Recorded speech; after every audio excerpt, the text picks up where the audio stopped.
Hello, and welcome to Day 4 of Timberwild's Biodiversity Extravaganza.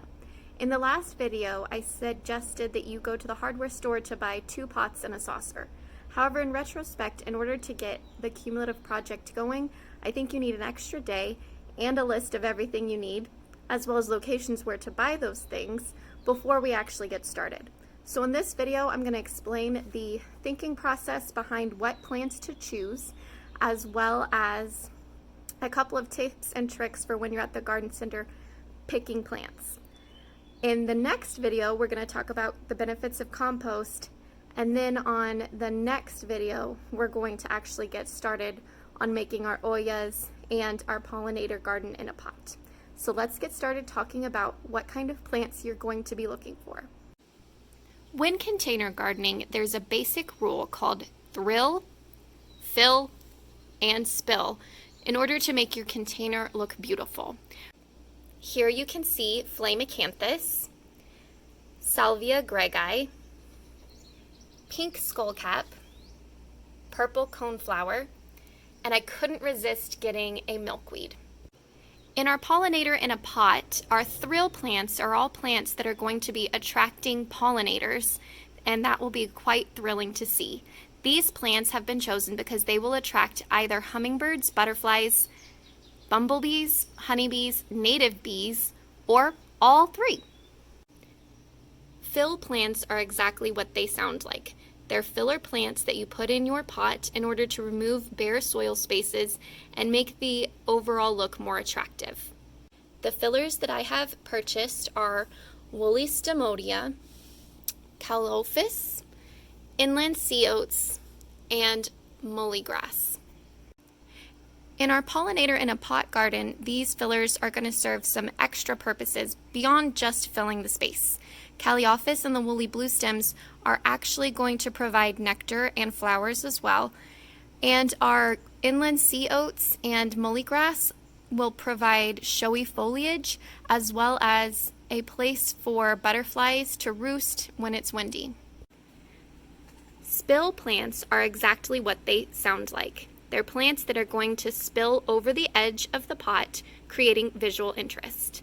Our spill plants for today are Texas lantana and frog fruit. I'm hoping to go back to the garden center to find some passion vine as well. All of these plants are simply suggestions. What you might find at the garden center is going to vary from day to day, which is why you should go back if you have something that you're particularly wanting. Now let's take a closer look at these 2 pots so I can give you some tricks and tips to find the best plant you can when you're at the garden center. When you look at it, this plant is much more attractive than this one right here. This one's much older, and this one's much younger, as well as we can see some of the roots already because this pot fell over. But when you're looking at it, you actually want the younger plants because they're more likely to be healthy plants because they haven't filled out their pot yet. How can you tell if they're going to be healthy and easier to grow? Check the bottom of the pot. If the roots have come out of the bottom, then your plant is more likely to be root bound, and it's much harder to remove from the pot, as well as you could damage it when you're planting it. This one right here is much older, and you can see the root is actually growing up the side of the pot and out the bottom.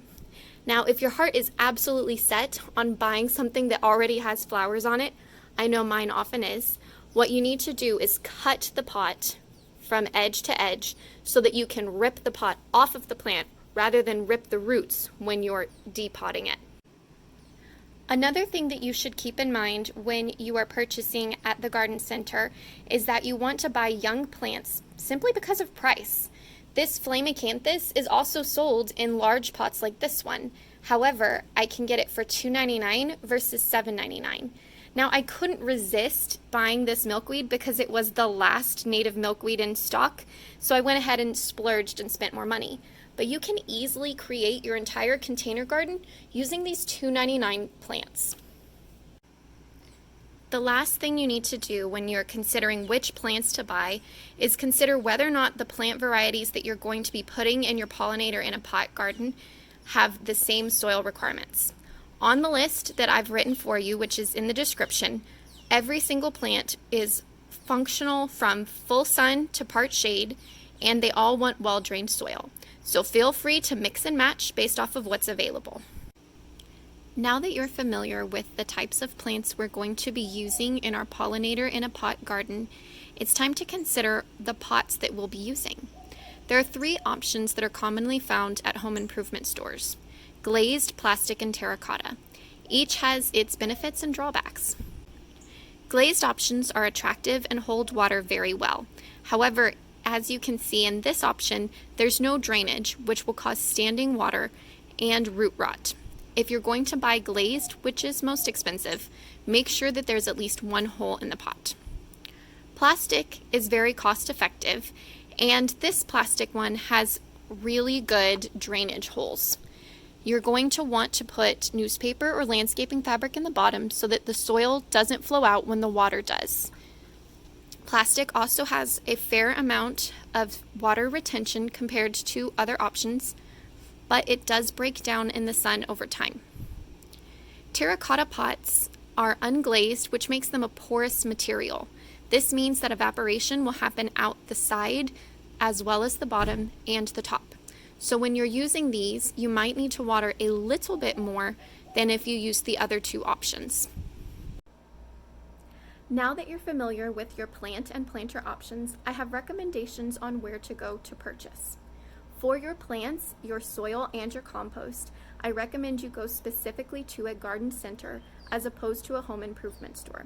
This is because when you go to a garden center, you can tell them you're looking for pollinator plants.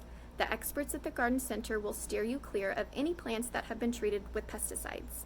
Keep in mind that pesticides kill indiscriminately, and we're trying to increase biodiversity. So it's counterproductive to use a plant that's going to kill something that lands on it or chews on it. When it comes to purchasing your planter, I recommend that you go to a home improvement store because they can buy in bulk and that savings is passed on to you.